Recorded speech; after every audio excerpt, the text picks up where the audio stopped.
What if we could turn carbon emissions into something valuable? With cutting-edge carbon capture technologies, we're not just tackling climate change, we're changing the way industries manage carbon. Not going forward is a failure. Rather us going forward and find out what challenges await for us, and then we will solve it, because rather us than others. Join us on Decimal Point, one breakthrough at a time.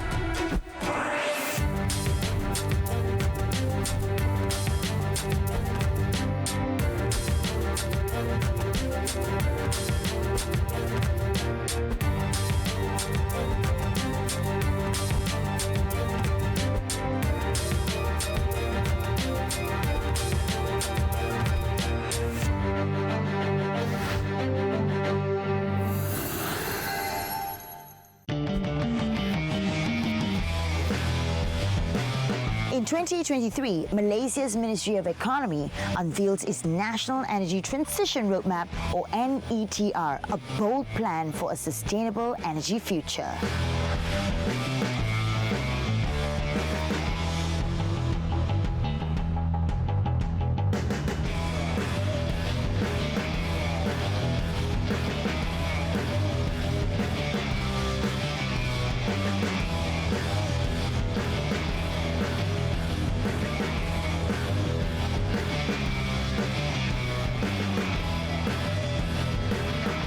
Among its 6 key energy transition levels, one stands out: carbon capture, utilization and storage, or CCUS. This episode addresses a crucial mission: decarbonization, carbon capture and carbon management. Let's meet one of our experts.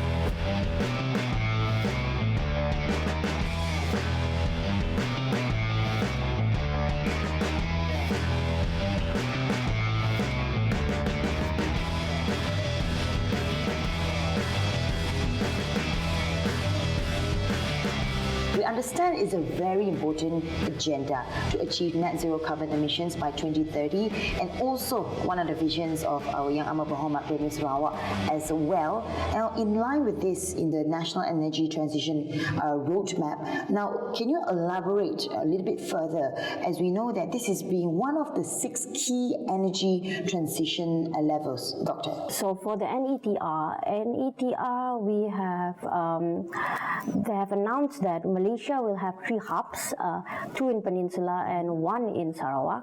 So the one in Sarawak is very important for us, because we have, right now it has been announced by YAB Premier Sarawak that we will have 3 working plants, which will be Kasawari in 2026, and then Lang Lebah Golok, which is around 2028, and then one more, which is the CCS, the storage, they call it M3, around the Bintulu area too. So accumulatively, the size of the storage is around 5.8 million ton.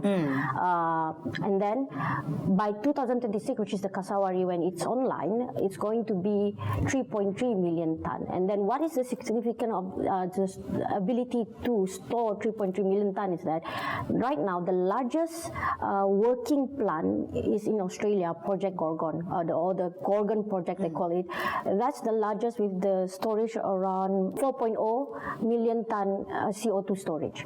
So with all of this, with only the Sarawak hub, we already surpasses them by 1.8 million ton storage. So that is a very, very significant revenue for us in terms of when we are going towards green economy and when we are transitioning. This is an important tool for us to achieve the 32 reduction of GHG gases from the energy sector. Do you also explain more, as someone who has the expertise on this topic and being around on the technical ground, on carbon capture and carbon management? Carbon management or carbon management plan is what encompasses all this, the broader aspect of it. So we have the strategies, how we're going to do, how we're going to remove, reduce and offset our carbon emissions. Carbon capture by verb is capturing capturing carbon dioxide and its equivalent, and store it or utilize it. So that, because it's a verb, it's actually our tool to exercise our strategy towards the reduction of carbon emission as a whole, and possibly reaching net zero by 2050. Yeah. I see. And also, Dr. Malaysia plans to have 3 to 6 CCUS clusters, as we know, with 40 to 60 CO2 storage capacity. And also, as you mentioned as well, Sarawak is one of the 3 hubs in the nation, right, Doctor? And we find this very interesting, and we'd like to also know better. So far, what is the progress that Sarawak has up to date? So for Sarawak, for now, I think in December 2022, we already have a land code for the carbon capture. So policy-wise, we are quite on the front line. And then our Minister of Economy did mention that by November this year, we will have a policy for the whole system, for the carbon capture system. This is very important for us to achieve our goal because we will need transboundary carbon capture, transport and storage, which means that other countries can send their carbon emission in liquid form or in form that they can transport to us, and then we can store it because we have a massive cavity underneath our very stable land. So we need that. In terms of that, we need to align ourselves with the London Protocol, and then we need to align ourselves with the EU CCS carbon capture storage directives. So this is where we are right now. Policy-wise, by November, we hope to see the big picture on what the bill that is going to be established, and then financial-wise, we have also, I think, for budget 2024, 2 billion has been put for this catalyst to catalyze carbon capture projects. So we are there, and then for what do you call that? Talent-wise, we can use and upskill what we have right now in the oil and gas industry, because before this in oil and gas we are extracting oil, but now it's the reverse. We are injecting carbon dioxide and its equivalent inside. So there's a bit of upskilling, but in talent-wise, I think we are quite ready in terms. But for technology, we need a bit of intervention. But I think for every progression, it's a given lah.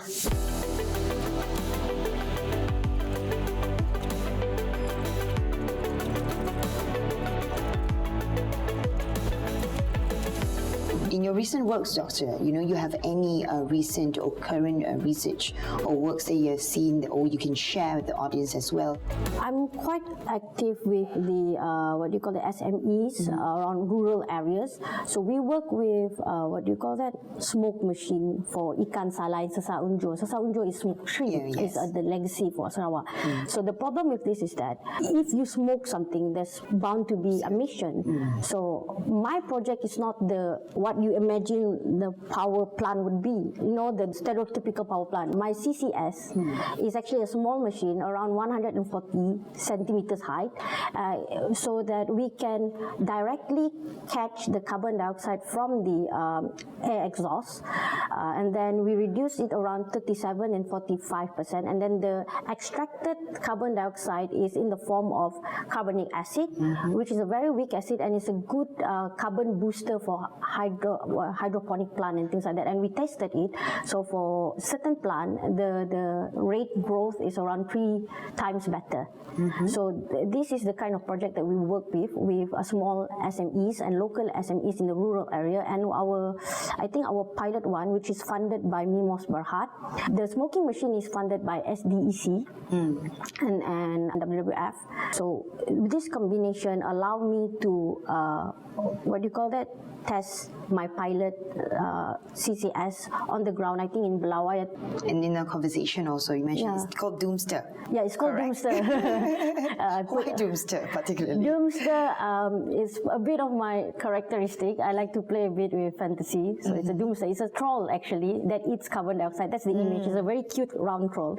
But Doomster initially means domestic operational on-site machine for sequester and trapping emission for recovery. So the niche part here is recovery, because our land code prevents us from putting the captured carbon dioxide inside our land without any assessment. So what I do is that I take the acidic water and then we put it inside hydroponic plant and things like that to make it grow. It's good for small agricultural businesses or just for you to eat.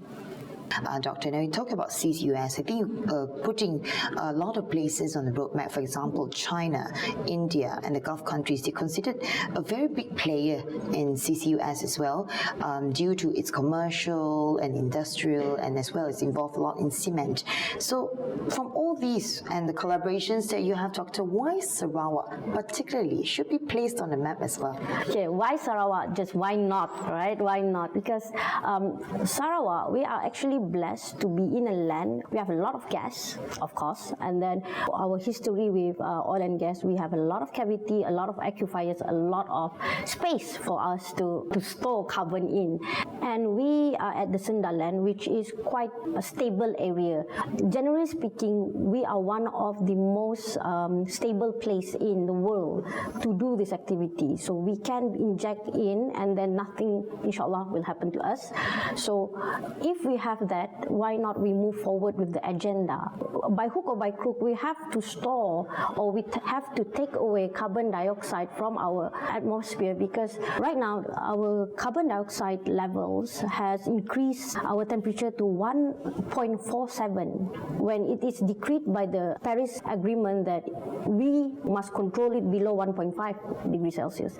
So this is in a way for us to move forward, because for me as an engineer, first and foremost, and for someone who deals with carbon capture technology, and then as a lecturer, as an academician too, who does research, for me, not going forward is a failure. I'd rather us going forward and find out what challenges await for us, and then we will have to solve it, rather us than others. Rather put ourselves first in front, because the one that does it, the first one, will set the rules. So even though there are like giant powers that's already doing this, but why not us? Why not us for our region? Because Korean and Japan, they are quite interested in what we can do for them, what we can store for them.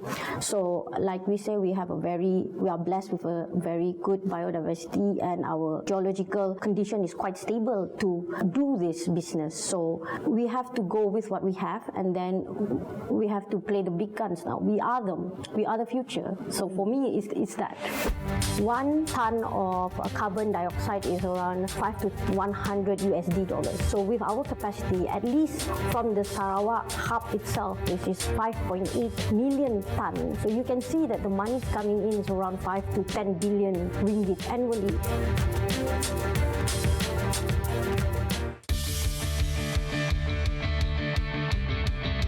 The development of CCUS projects will require a range of new technologies, infrastructure, and support services. At the same time, building pipelines, storage sites, and processing plants will create more jobs and stimulate the economy.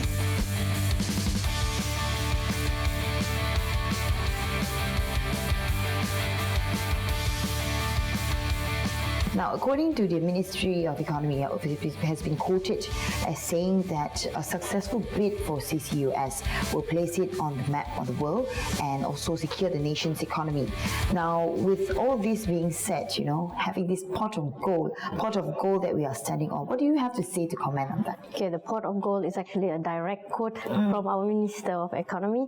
So, calculation-wise, 1 ton of carbon dioxide is around 5 to 100 USD dollars.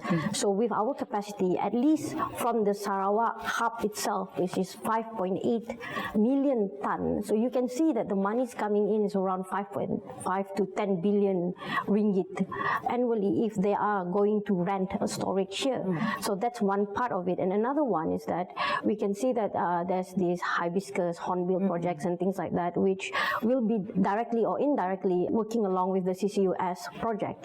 So that itself, I think it has been established that may give us around 30 billion ringgit Malaysia. So with that trajectory, and then other that is going to come with the investors, if this kicks off and is successful, it is going to be a very stable revenue for us because we rent out our storage. Okay, and a recent significant stride that Sarawak has made, Yeah. I think earlier this year via Sarawak Petchem. exporting 20,000 metric tons of methanol to China via Tanjung Gidurong in Bintulu. Yeah. And also along the way, probably we'll see more success. CCUS will be our main supplier of CO2 because it's not about just storing it. We have to also extract it in terms of for utilization. So one way of utilizing it is, chemical reaction to change it into methane, methanol, blue hydrogen and things like that. So that kind of chemical process and the business that is around that, surrounding that chemical process will see an improvement with the successful implementation of CCUS. All these give significant impact to the GDP growth, and when can Sarawakians or Malaysian as a whole can finally feel the impact, Doctor?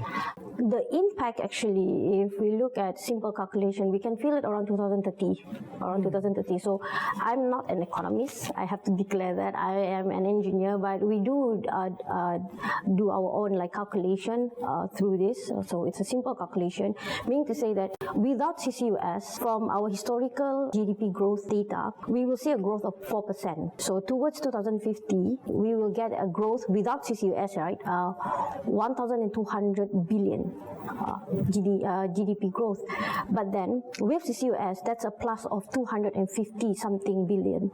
So with that and the opening of 200,000 opportunities for direct and indirect businesses, but we can feel the fruits of it around 2030-ish. So would you see that there will be other significant job opportunities for the rest of us, or a creation of a new economy? Actually, this is quite an interesting topic. We are doing it right now. You are already doing it right now indirectly to the CCUS. We are providing an educational documentary for it. So that is on itself from the entertainment side of the business. You have documentary to share with the world what it is and how it is, and then you can see that in 5 or 10 years along the line, you can document how it impacts us. So that is from the entertainment point of view. But of course, directly we have our oil and gas experts that will be converted into CCUS experts, and then with CCUS we have new technology like the direct air, the AC we call it, direct air capture. So this is the only new thing that not only, I won't say only, but that's a new element that will add to our talent demand. So there we see a growth, and I'm not sure how many, but it's going to be a significant growth. And other than that, if you have this kind of new plants growing and things like that, we will have housing, catering. That is indirectly for the more commercial side, accommodation, B&B side. And then we will have lots of travelings. And then also we will have legal challenges. We will have like GHG. If you want to go with this CCUS, if you want to, be in the business, you have to account your carbon emissions. So we will have more on the consultant side and the engineering consultant side, in the GHG, greenhouse gases accounting consultant side, of course the legal advisory side. So apart from that, there's other businesses around the SMEs. Cement is our SME, is considered SME, and then methanol industry, Ura industry, hydrogen industry, because 97% of our industry in Malaysia is SMEs.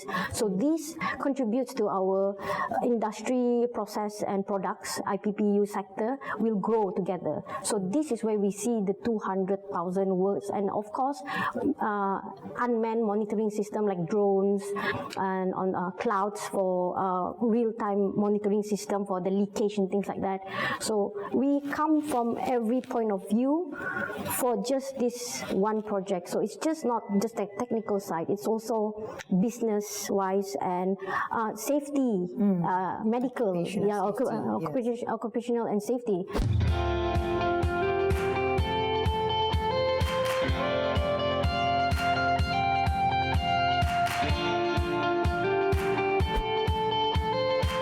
Oil and gas sector is a big contributor to this. Now, but however, what we find peculiar is that oil and gas is also part of the industry of fossil fuel. Now, as we know, CCUS here is expected to bolster Sarawak's economy, surpassing probably 60 billion ringgit by 2030. Now, however, what is happening to enable this growth, in your opinion? Okay, especially in Kasawari, what they have announced that is that we have LNG. So LNG, they call it the new petrol. LNG has a lower emission count, and then LNG is easily recovered. If you inject back carbon and you have conditioned it at a very high pressure, it's like 100 meters underground, so you can have there's a potential to have an enhanced oil recovery in form of LNG, natural gas. They have trajected it around 80% of emission cuts for oil and gas, but the new version of oil and gas is coming in terms of oil recovery and then natural gas, and these kind of businesses whereby we still use the same technology from oil and gas. The plant is there, the piping and things like that. The difference is rather than extracting, you're injecting in. So we have new technology to be introduced, but the business around oil and gas is very much alive in terms of the services, the plants, and the storage itself. So storage is a new oil and gas, meaning to say that we are selling our storage. So that is why these oil and gas businesses will actually bloom after CCUS. It's just where you put yourself, the perspective, how you see the new oil and gas, the new generation of oil and gas. I will start from carbon tax. To be eligible for carbon tax, you have to declare your carbon emission. So to have your carbon emission declared or verified, as we call it, because I'm also one of the trained verifiers for this. So what we do is that you have to know your GHG accounting, you have to know your GHG plan, your pathway towards net zero, before you can convince to be eligible for carbon taxing. Now, finally, personally on your end, Doctor, being one of the think tank as well and leading the climate change division here, how do you see the future and what do you hope to see, achieving before 2030, hopefully? For example, in Canada, we have carbon capture machine that also works as a heat pump. It's bigger than what I have developed, but it works as for a heater, as they take in their carbon emission from the LNG that they produce for the heater, and then they use the residual heat back. So it does reduce the energy, and then they store it in form of carbonite for them to make shampoo. That is what Canada is doing right now. For now, we have produced until carbon to extract the carbon dioxide that we extracted from the doomster, and it creates a very weak carbonic acid that is good for agricultural use. It's up for toxicity testing later this year, but at least we have proven that it's a good booster. And then along the way, I will also expand it to solidify the extracted emission into carbon carbonate too, because carbon carbonate is very versatile in terms of you can reutilize it for cement ingredient, and then for shampoo, soap, and then of course as a carbon booster for your agricultural plant. So that is just what I do, but there are others who have other creative approach to this problem. So carbon capture, I would like to say that it's not just a big plant where you see in Kasawari or in M1, M2, M3. It's not just that major bombastic and very industrial driven movement. It's also something that maybe you can retrofit it one day to your kitchen hood. We can see it being very scaled down and localize it to our own everyday use. So we will see more friendly carbon capture technology in terms, I think, around these 5 to 10 years.